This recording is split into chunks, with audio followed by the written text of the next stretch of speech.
Oi pessoal, tudo bem com vocês? Sejam bem-vindos de volta ao canal. Pessoal, no último vídeo vocês me falaram que ouviram alguns pássaros fazendo barulho. E sim, gente, minha casa é cheia de passarinho.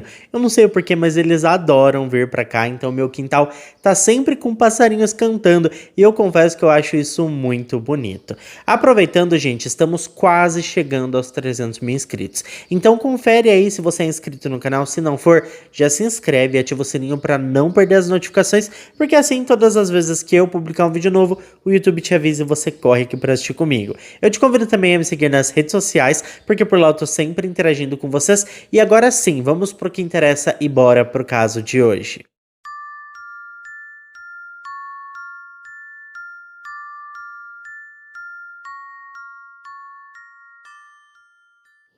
Cherry Lynne Brooks nasceu no dia 3 de novembro de 1962. Então temos aqui uma escorpiana. Ela nasceu e passou a infância na região de Findlay, no estado norte-americano de Ohio. O pouco que se sabe sobre a infância da Cherry é que desde muito novinha ela foi alvo de abuso íntimo por parte do seu próprio pai, um homem chamado Chuck. A mãe da Cherry estava ciente disso tudo, mas nunca procurou as autoridades para denunciá-lo. Naquela época, o Chuck apelidou a garotinha de Sugar Baby e contava com orgulho para os seus colegas de trabalho os horrores que fazia com a sua própria filha. E essa foi a realidade da Cherry durante os seus primeiros anos. Quando a Cherry estava com cerca de 4 anos de idade, finalmente o Estado interferiu naquela família e tanto a garotinha quanto os seus irmãos foram colocados em lares adotivos. A menina então passou por diversas famílias até seus 16 anos, e sobre esse intervalo da sua vida, há poucas informações disponíveis. Quando ela completou 16 anos, ela deixou o abrigo e foi encaminhada para viver com a sua mãe novamente. Nessa altura, os pais da jovem estavam divorciados, mas o Chuck estava sempre por perto. Então, cedo ou tarde, ela teria que encarar o seu antigo abusador. E esse infeliz encontro aconteceu mais cedo do que ela imaginava, porque assim que a jovem retornou a viver com a mãe, seu pai começou a aparecer com mais frequência, tentando se reaproximar da sua família. Curiosamente, o Chuck costumava dizer para todos os familiares e amigos que a Cherry era a sua filha favorita. O problema é que com o tempo parece que a Cherry começou a gostar dos elogios. O seu pai vivia dizendo que faria tudo o que ela quisesse, não importava o que fosse. Ele dizia que era um bom pai e que a amava, e aos poucos a Cherry foi gostando da atenção exacerbada que estava recebendo. Aos poucos ela foi mudando a sua opinião sobre o seu pai. Ela queria agradá-lo e estava feliz com a presença do homem na sua vida. E foi nessa altura que o homem voltou a chamá-la de Sugar Baby, que segundo ele era apenas um apelido carinhoso. Existe um detalhe muito curioso nessa história e vocês vão perceber que isso vai se repetir ao longo do caso. O que aconteceu foi que de repente a Cherry teve um ataque nervoso. Ela começou a gritar com a sua mãe, dizendo que alguém tinha roubado o seu bebê. A sua mãe, gente, não estava entendendo nada. Então ela esclareceu que enquanto estava na casa de acolhimento, ela tinha ficado grávida e dado à luz a uma menininha, mas que alguém a roubou. Entretanto, tudo isso era mentira, e é nesse momento que eu preciso dizer para vocês que a Cherry era uma mentirosa patológica. Ela nunca esteve grávida, nunca deu à luz e ninguém nunca roubou o seu bebê. A verdade é que enquanto estava na casa de acolhimento, uma garota com quem ela convivia ficou grávida de uma menininha e a Cherry queria aquele bebê para ela. Então ela fingiu um surto para sua mãe para que a mulher pensasse que ela tinha razão e juntas elas fossem resgatar a suposta bebê roubada. Só que esse plano não deu certo porque envolveu a polícia e em pouco tempo tudo ficou esclarecido. É claro que ela não deu o braço a torcer, né?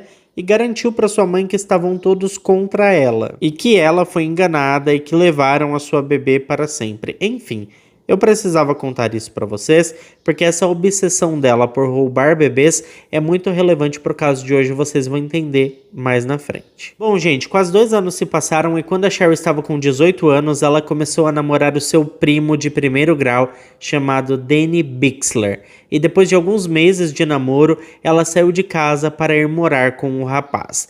Não demorou muito até que a Sherry engravidasse. Em 9 meses, ela deu à luz a um menino que recebeu o nome de Scott.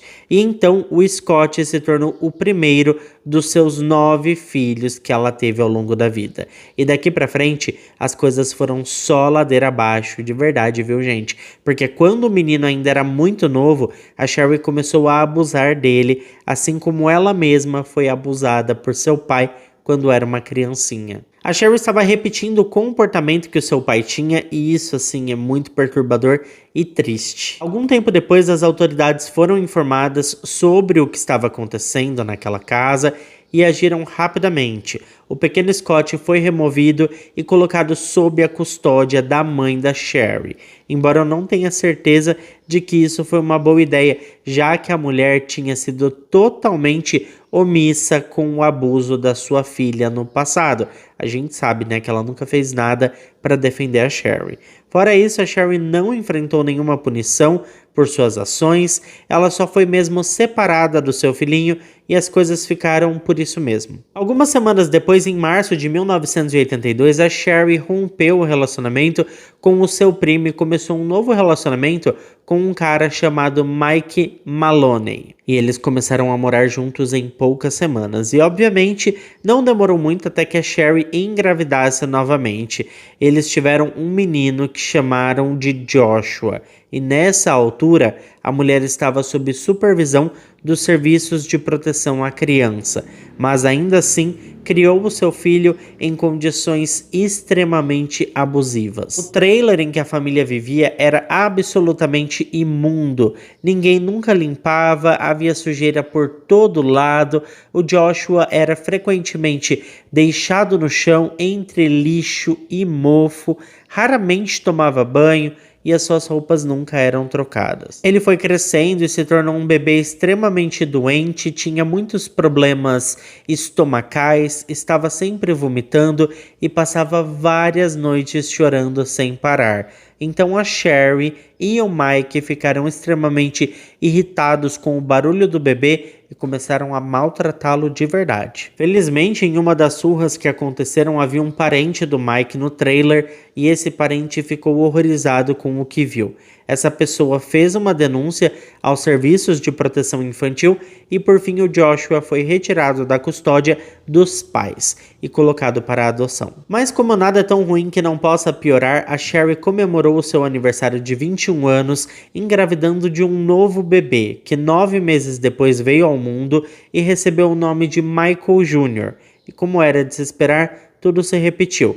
O Michael Jr. tinha apenas alguns meses quando surgiram denúncias de abuso infantil, então o garoto também foi retirado dos cuidados deles. Em 1986, a Sherry deu à luz a uma garotinha que recebeu o nome de Mary, e o comportamento da mulher mudou totalmente. Ela mimava a filha e fazia de tudo por ela.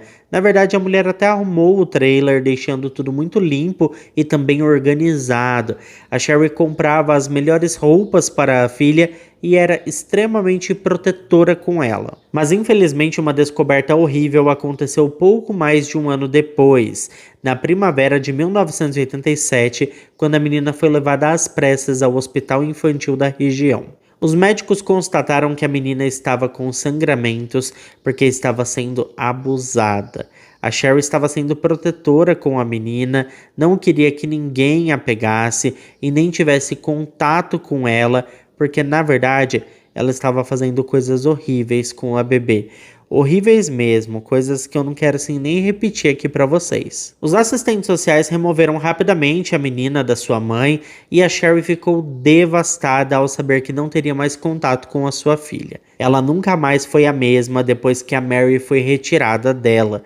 E por razões que ninguém sabe explicar, mais uma vez a Sherry não foi presa.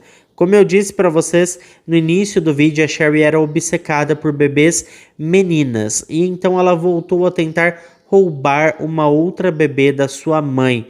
A menina em questão se chamava Vera Jo Regal, e naquela altura a Vera tinha apenas 6 meses e vivia com a sua mãe, uma mulher também chamada Vera, que era vizinha da Sherry. E guardem bem esse nome, a Vera Jo, a Vera filha, porque ela é muito importante para o caso de hoje. Mas enfim, o que aconteceu, gente, foi que assim que perdeu a guarda da sua menininha, a Sherry começou a aparecer na casa da senhora Vera com frequência, querendo passar um tempo com a bebê, e isso era muito esquisito, porque ela falava com a menininha como se fosse sua própria filha. Ela até se prontificou a cuidar da bebê enquanto a sua mãe estava trabalhando, e isso é simplesmente tenebroso. Com o passar do tempo, a senhora Vera percebeu que a Sherry se comportava de forma estranha com a bebê, e então proibiu a mulher de voltar em sua casa para visitar a garotinha. Naquela mesma semana, a Sherry tentou roubar a bebê, mas foi surpreendida com os golpes, socos e pontapés da nova babá da menina, que era boa de briga e colocou a mulher para correr. Mais tarde, naquele mesmo dia, a senhora Vera foi até o trailer da Sherry e deu um ultimato, dizendo que se ela tentasse se aproximar da sua filha novamente, ela nunca mais veria a luz do dia. Mas como eu disse agora há pouco para vocês, guardem o nome da Vera Jo, porque ainda vamos voltar a falar sobre ela um pouquinho mais tarde. Bom, gente, depois de quase ter levado uma surra completa da nova babá da Vera e também de ter sido ameaçada pela vizinha, a Sherry decidiu que ela mesma precisava arrumar um novo bebê. E foi assim que ela engravidou novamente e teve sua segunda menina, que recebeu o seu nome. E por mais estranho que isso possa parecer, ela foi autorizada a ficar com a criança. Assim como da outra vez, ela ficou obcecada pela criança, mimava e cuidava da garotinha e não permitia que ninguém, eu disse ninguém, chegasse perto da bebê. Mas como a gente sabe que as pessoas raramente mudam de verdade, quando a menina tinha apenas 7 meses de vida, ela foi removida de casa em razão de sérias denúncias de abusos íntimos por parte da sua mãe. E eu não sei se eu já falei para vocês, mas nessa altura ela tinha 23 para 24 anos de idade. Com tão pouca idade, a mulher já tinha 5 filhos e todos foram removidos da sua custódia. Bom, gente, nos próximos 4 anos seguintes, muita coisa aconteceu. Ela se separou do Mike e conheceu um outro homem chamado Kevin Lee Brooks. Eles se casaram e se mudaram para uma casa que logo se tornaria a próxima Casa dos Horrores. Vamos avançar então esses 4 anos e chegar exatamente para quando ela completou 28 anos de idade, que foi o momento em que ela engravidou novamente e deu à luz a um menininho. No início, o garotinho se tornou sua obsessão. Ela o mimava, o banhava, o vestia com roupas limpas e fazia o básico que se espera de uma mãe. Mas nos anos seguintes, a Sherry deu à luz a mais 3 crianças e acabou se tornando negligente com todas elas. Os outros 3 filhos foram o Zachary, que nasceu em junho de 1992, e ele é muito importante para o caso de hoje. Depois veio em julho de 1993 um menino chamado Garth, e por último, o 9º e último filho da Sherry foi mais um menino que nasceu em 1997 e recebeu o nome de Chunky. E para quem já se perdeu na contagem, a Sherry estava criando um total de 4 meninos, fora as outras 5 crianças que foram retiradas dela no passado por conta das denúncias. Mas ela estava completamente infeliz, porque queria uma bebezinha, uma menininha. Ela até tentou roubar uma menininha em uma fazenda naquele mesmo ano, mas não deu muito certo, e daqui para frente ela e sua família se tornaram assim o terror do bairro. Seus filhos foram crescendo um a um e entrando na adolescência, e assim como seus pais se tornaram briguentos, arruaceiros, enfim, um verdadeiro terror. A Sherry brigava com todos os seus vizinhos e em determinado momento começou a vender entorpecentes naquela região. Ela ficou popularmente conhecida pelo apelido que seu pai tinha dado anos antes, Sugar Baby. Então, quando alguém estava atrás de comprar coisas erradas, procuravam pela Sugar Baby da região e acabavam encontrando tudo o que estivessem procurando. De todos os tipos possíveis ela vendia.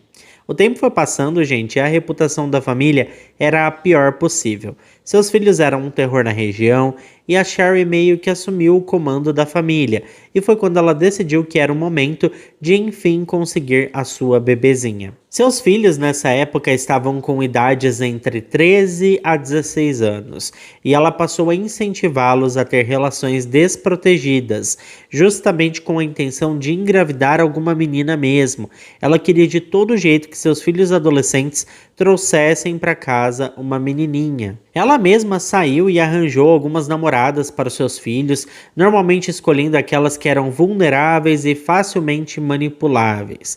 O filho mais velho arrumou uma namorada chamada Heather, que engravidou rapidamente, mas para o completo desespero da Sherry, a Heather deu à luz a um menino, e isso deixou a comandante daquela família extremamente furiosa. Algum tempo depois do terceiro filho da Sherry, o Garth engravidou sua namorada, que chamava Gina, e ela estava esperando uma menininha.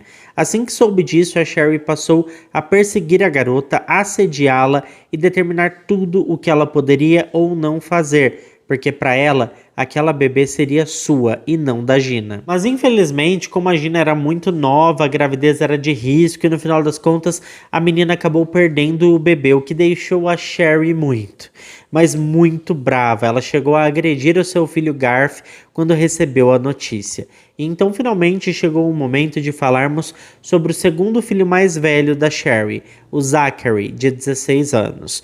Quando sua mãe saiu para encontrar uma namorada para ele, ela conheceu uma garota chamada Vera. E sim, gente, essa era a mesma Vera que a Sherry tinha tentado roubar quando a menina tinha poucos meses de vida, e a família morava ao lado da família da Vera. Lembra dela? É claro que ela não conhecia a Sherry porque era só um bebê quando o episódio ocorreu, então elas conversaram por muito tempo e a Sherry se fazendo de boazinha e querendo ser sua amiga. A essa altura, gente, a Vera já estava com 18 para 19 anos de idade. Então assim, antes de prosseguirmos, nós precisamos falar um pouco sobre a Vera, porque ela não teve uma vida muito fácil não. Quando ela ainda era muito pequena, foi descoberto que ela nasceu com várias deficiências intelectuais. Ela tinha um QI muito abaixo da média e enfrentava dificuldades na escola. Tinha dificuldades na leitura, escrita, comunicação e não teve muitos amigos. Sua idade intelectual era muito inferior à sua idade real. Quando ela era adolescente, por exemplo, sua idade intelectual era mais parecida com a de alguém de 8 ou 9 anos de idade. Quando a Vera tinha apenas 11 anos, ela sofreu abusos íntimos do seu próprio pai. No final, seu pai foi preso e condenado a 20 anos de prisão, mas a verdade é que a Vera carregou esse trauma para sempre. A Vera era muito esforçada e, apesar de todas as suas dificuldades, quando completou 18 anos, ela conseguiu se formar no ensino médio. E alguns meses depois, infelizmente, os seus caminhos se cruzaram de novo com os caminhos da Sherry. Com calma e dedicação, a Sherry manipulou a Vera para que se tornasse a futura mãe que desejava. Ela começou a convidar a garota para sua casa cada vez mais para passar tempo com o Zachary, e ao perceber que a menina era muito mesmo imatura para sua idade, a mulher começou a se aproveitar da situação, colocando a Vera para cuidar da casa, fazer os serviços domésticos, cozinhar e todas essas coisas. Com o passar do tempo, a Sherry percebeu que a Vera recebia cheques mensais da Segurança Social devido às suas deficiências. Então ela convenceu a Vera a se mudar para sua casa e lhe entregar todos os cheques. Assim, a Sherry ficou com o dinheiro e a Vera aceitou tudo isso porque não conseguia enxergar que estava sendo manipulada e usada. Para piorar a situação, a mãe e o padrasto da Vera se mudaram para outra cidade, deixando-a definitivamente com a Sherry. E ela logo conseguiu o que queria, pois a Vera engravidou de uma menina. A Sherry foi quem escolheu todas as roupas e móveis para a bebê e até decidiu o nome da criança. Ela decidiu que a bebê se chamaria Willam Jean. Ela também decidiu que queria a guarda total da menininha e disse ao Zachary que ele deveria assinar a renúncia dos direitos parentais para ela. e ele rapidamente assinou a documentação que a sua mãe pediu. A Sherry não pediu para a Vera assinar nada porque sabia que ela não abriria mão da sua filha, mas ela não estava nem aí para ela. A assinatura do seu filho bastava, então a pequena Willa Jean a pertencia. É lógico que ela nunca legalizou nada disso, porque é um processo bastante complicado e burocrático, mas ela queria se aproveitar da ingenuidade da Vera para convencê-la de que os tribunais já tinham concordado com o documento que o Zachary tinha assinado e que não havia mais nada que pudesse ser feito. A Vera teve a bebê 6 semanas antes do previsto. A pequena chegou ao mundo com baixo peso, dificuldades respiratórias e teve que passar as próximas semanas na unidade de terapia intensiva. Mas felizmente a menina conseguiu se recuperar e foi levada para casa, onde se tornou o orgulho da sua mãe. A Vera estava muito alegre e tentou de todas as maneiras criar laços e cuidar da sua bebê, mas a Sherry não deixava. Ela estava o tempo todo atormentando a pobre mãe. A Sherry então começou a manipular todos naquela casa para que maltratassem a Vera. Ela nunca levantou um dedo para Vera, mas fez com que todos os outros fizessem o trabalho sujo por ela. Até mesmo o Zachary, que era o pai da bebê e companheiro da Vera. Ele agredia a mulher sem piedade praticamente todos os dias, todas as vezes que a sua mãe mandava. Até que ele decidiu que não queria mais ser namorado dela. Ele terminou tudo e disse que não queria saber mais da Vera e nem da sua própria filha. A Sherry então dominou toda a situação e manipulou a Vera ao ponto dela concordar em não sair mais de casa sem a prévia autorização da comandante da família. Ela se tornou basicamente uma prisioneira na casa da família Brooks e a única razão pela qual a Sherry manteve a Vera em sua casa foi justamente financeira, porque ela recebia os cheques mensais da Segurança Social, lembram? Então assim, se ela expulsasse a jovem, ela ficaria sem o dinheiro, né? Por isso, pôr a Vera para fora estava fora de questão. As coisas só pioravam e em 2010, quando um dos filhos da Sherry morreu em um acidente de carro, ela ficou devastada e o seu humor ficou ainda pior. A mulher estava sempre brava e procurava alguém para descontar a sua raiva.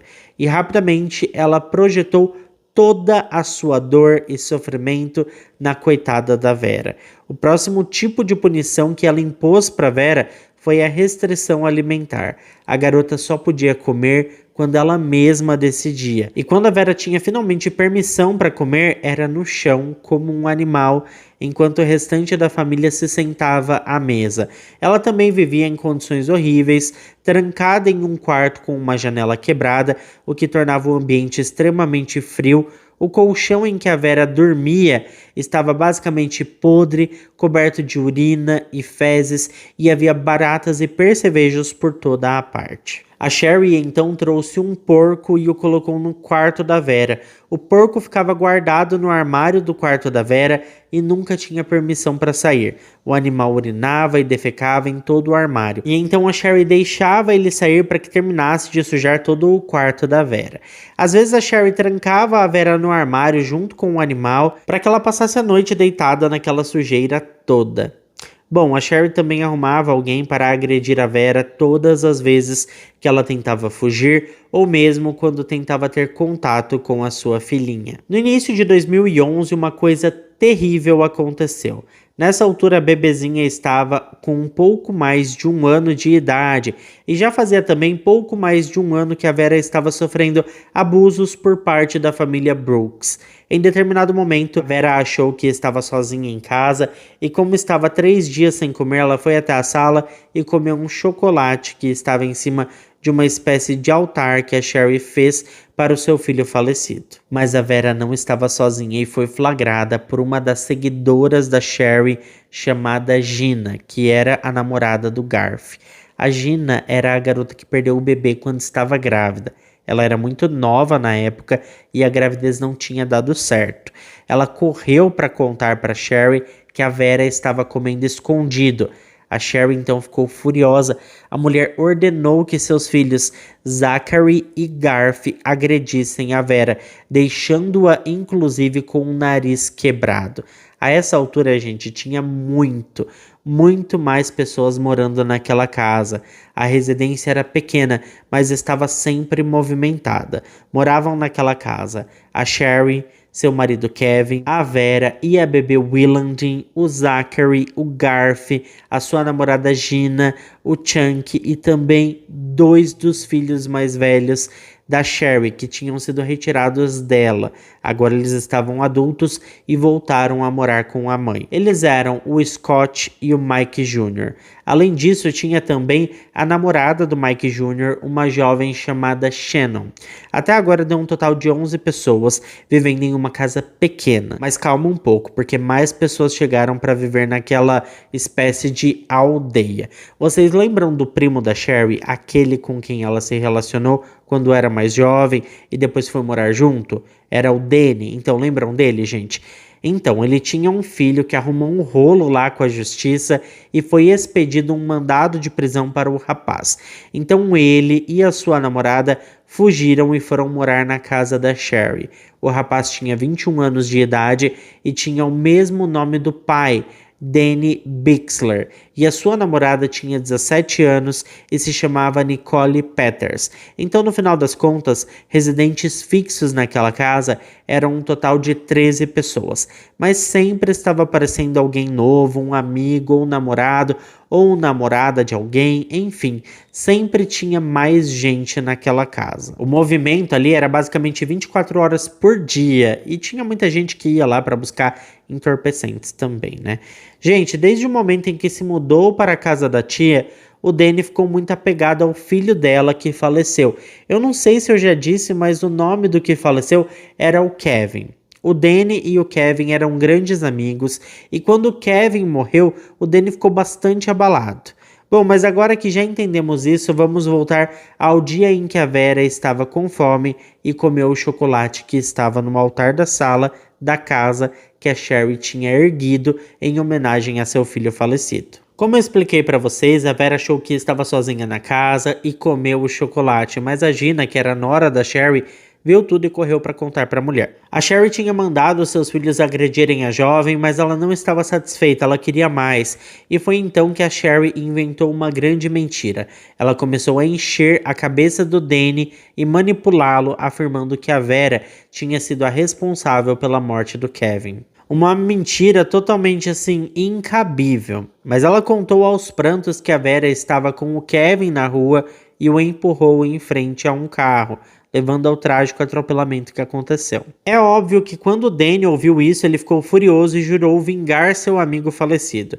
Então o Danny recrutou sua namorada Nicole para atacarem a Vera. E foi horrível o que eles fizeram. Eles amarraram um cadeado na ponta de um cinto e utilizaram um objeto para golpear a jovem no rosto, nas costas, na cabeça, enfim, uma coisa verdadeiramente horrorosa. Esses ataques se repetiam por vários dias até que a Vera mal conseguia se mover do chão por causa dos ferimentos. E todos naquela casa sabiam que o envolvimento da Vera na morte do Kevin era uma grande farsa, uma mentira gigantesca. Mas como foi a Sherry quem iniciou tudo aquilo, ninguém falava nada. Alguns até participavam das agressões, mesmo sabendo que a Vera não tinha feito nada demais.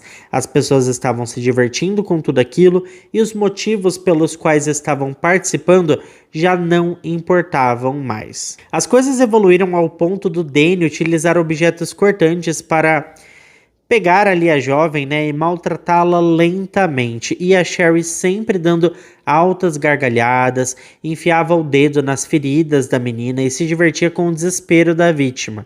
A verdade é que a Sherry era um verdadeiro demônio. A criatividade maligna da Sherry parecia não ter fim, porque alguns dias depois ela teve uma outra ideia horrenda. Ela ordenou ao seu filho mais novo, o Chunk, de 14 anos, que fosse no quintal buscar as fezes do cachorro da família. Ela chamou a todos na sala para assistirem a Vera sendo forçada a se alimentar com aquilo. E a aprovação da Vera não acabou por aí, tá? Mas eu nem posso contar tudo que foi feito com ela, porque senão o YouTube me dá as contas e me manda embora dessa plataforma para sempre. Porque assim, gente, eu nunca vi um caso tão horrível na minha vida. Então nós vamos avançar um pouco e ir para março de 2011, quando a Sherry começou a falar abertamente sobre o seu desejo de tirar a vida da Vera de uma vez por todas. Ela estava frustrada porque, apesar de toda a agonia da Vera, seu corpo ainda lutava para sobreviver. A Vera estava lutando bravamente, embora suas forças estivessem chegando ao fim, mas a Sherry não estava com paciência para esperar. Ela queria acabar logo com a vida da garota, foi então que ela teve uma outra ideia, um acidente de trem. E essa ideia surgiu porque alguns anos antes, a Sherry teve um sobrinho que estava brincando na linha do trem e algo trágico aconteceu. A mulher se inspirou nesse evento trágico e quis fazer parecer que a Vera teve um acidente semelhante, como se tivesse sido atropelada por um trem. Mas é óbvio que a Sherry não queria sujar suas mãos. Ela então começou a manipular as pessoas para que fizessem o que ela queria. Ela explicou que eles deveriam cortar a jovem primeiro, apenas para ter certeza de que ela estava sem vida. E depois de confirmarem que a Vera estava realmente morta, colocariam o seu corpo nos trilhos, onde ela seria reduzida a pedaços. Com isso, todas as evidências do crime seriam destruídas e isso tudo seria registrado como um trágico acidente. O Zachary estava sempre querendo agradar a mamãe, então ele se voluntariou para executar o plano, mas a Sherry não queria envolver o seu filho nisso, então ela recrutou o Danny e a Nicole, alegando que aquele era o momento deles, enfim, vingarem a morte do Kevin. Então, no dia 26 de março de 2011, aconteceu um incidente com a Shannon, a namorada do Mike. Alguém deixou uma lata com produtos químicos aberta e ela acabou passando mal porque era alérgica e estava grávida.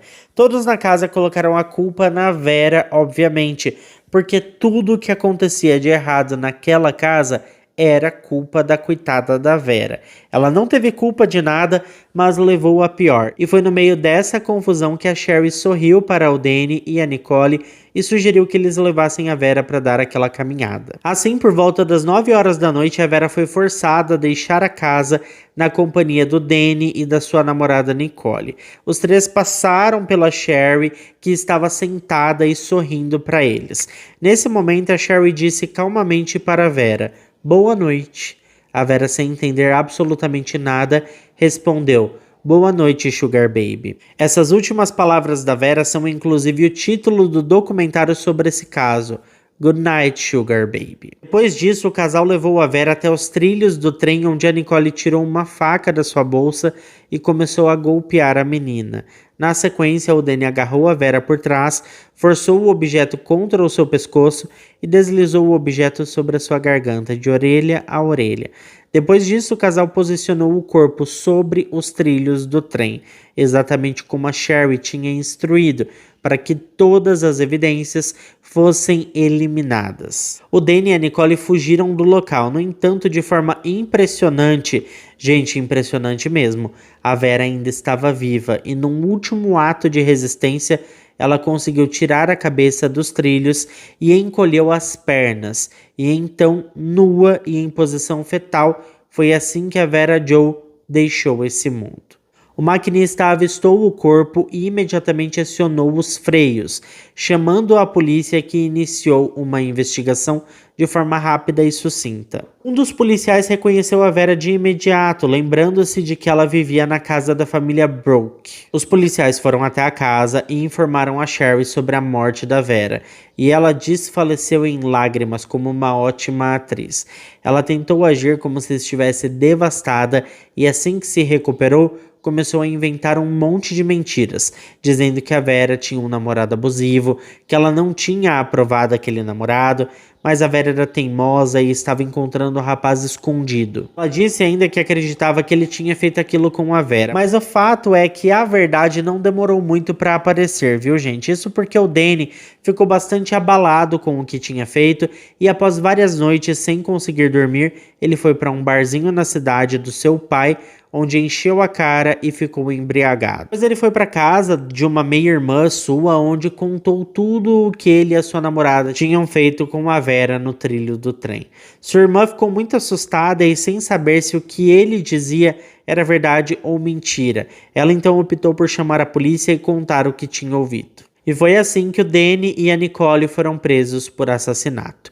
No interrogatório, o Danny não aguentou a pressão e confessou quase de imediato tudo o que fez, incluindo o papel da Nicole no crime. Por fim, além da Sherry, seus filhos Chunky, Zachary e Mike, junto com a namorada do Mike, a Shannon, foram todos acusados de obstrução da justiça, pois mentiram para a polícia, dizendo que a Vera tinha um namorado misterioso que poderia ser o culpado. Fora isso, ninguém mais foi acusado de nada, nenhum deles foi responsabilizado pelas agressões que a Vera sofreu ao longo da vida. Cada pessoa naquela casa participou de alguma forma dos abusos, mas ninguém foi punido. E quando se trata da Sherry, que é a cabeça dessa família, quase como se fosse um culto, ela foi a verdadeira orquestradora de todos os abusos e do planejamento do assassinato, mas incrivelmente não recebeu nenhuma acusação, exceto por obstrução da justiça. E inacreditavelmente a Sherry saiu basicamente impune de tudo o que fez com a Vera. Aliás, no documentário Goodnight Sugar Baby, a Sherry aparece e tem uma porção de outros membros da família Brooks participando também do documentário. Eles estão todos lá conversando sobre o assassinato e como a Sherry e os outros saíram impunes. Existem coisas nesse mundo que são totalmente inexplicáveis, né, gente? O julgamento do Danny e da Nicole teve início e a Nicole ainda estava insistindo em sua inocência, mas isso não importou no final, pois ambos foram considerados culpados de assassinato. O Danny foi condenado à pena de prisão perpétua com um mínimo de 40 anos para tentativa de liberdade condicional. A Nicole, que tinha apenas 17 anos de idade quando o crime ocorreu, foi sentenciada a 23 anos de prisão. Ela vai sair da prisão quando tiver 40 anos de idade. Quanto a todos os outros envolvidos no caso, que foram acusados de obstrução da justiça, eles receberam penas entre 1 a no máximo 2 anos de prisão. E quando chegou a vez da Sherry, por motivos que ninguém sabe explicar, seu julgamento por obstrução da justiça foi arrastado e demorou 4 anos para acontecer. Então o julgamento dela ocorreu em 2015 e a Sherry passou a enfrentar também acusações de tráfico de drogas, além da acusação de obstrução, e essas eram as únicas acusações dela. Nada sobre agressão física, conspiração para assassinato, manter alguém em cativeiro, tentar roubar um bebê, fraudes, tortura e todas essas coisas. E por fim, gente, por aquelas 2 acusações, ela foi sentenciada a 40 meses de prisão, o que dá exatamente 3 anos e 4 meses de reclusão. Em 2019, a Sherry foi solta e evitou falar com as mídias, mas rapidamente postou algumas coisas no Facebook, proclamando a sua inocência e dizendo que foi muito injustiçada. Após a horrível morte da Vera, felizmente sua bebê foi imediatamente retirada da casa dos Brooks. Desde então, a menininha foi adotada por uma família que a ama e cuida muito bem dela. E eu vou terminar o caso de hoje compartilhando uma curiosidade muito triste sobre esse caso, gente. No local onde encontraram o corpo da Vera, encontraram também suas roupas, e a Vera tinha um bilhete no seu bolso endereçado à sua pequena bebê. O bilhete dizia: "Eu te amo, Willandine, você é uma boa bebê para nós. Estou feliz por ser sua mãe e por ter você no dia 4 de novembro, às 4h16 da manhã, com 62 centímetros de comprimento. Mamãe te ama." O fato da Vera estar carregando aquele bilhete mostra o quanto ela realmente se importava com a sua filha. Para mim, esse é um dos casos que eu contei aqui no canal mais pesados e tristes e que infelizmente não houve justiça, porque a cabeça de tudo isso, né, que era a Sherry, basicamente não recebeu pena nenhuma, né? Porque 3 anos, gente. E nem foi pelos crimes que aconteceram com a Vera. Foi simplesmente pelo tráfico e também por obstrução da justiça. Isso pra mim é muito bizarro. E o mais bizarro é que, se você for parar pra pensar, a Vera se livrou da Sherry lá na infância, quando ela tentou roubar a menina enquanto era bebê e não conseguiu. Mas mais tarde, depois de muitos anos, acabou caindo novamente nas garras desse monstro. Realmente é destino, né? Porque Que baita coincidência, que coincidência pro mal. Mas é claro que eu quero saber a opinião de vocês, então deixa aqui embaixo para mim nos comentários o que você pensa sobre tudo isso. Muito obrigado quem ficou até aqui comigo. Se ficou até aqui, não esquece de deixar o seu like que ajuda muito na divulgação do canal. Eu fico por aqui, um beijo para todos vocês e até o próximo vídeo.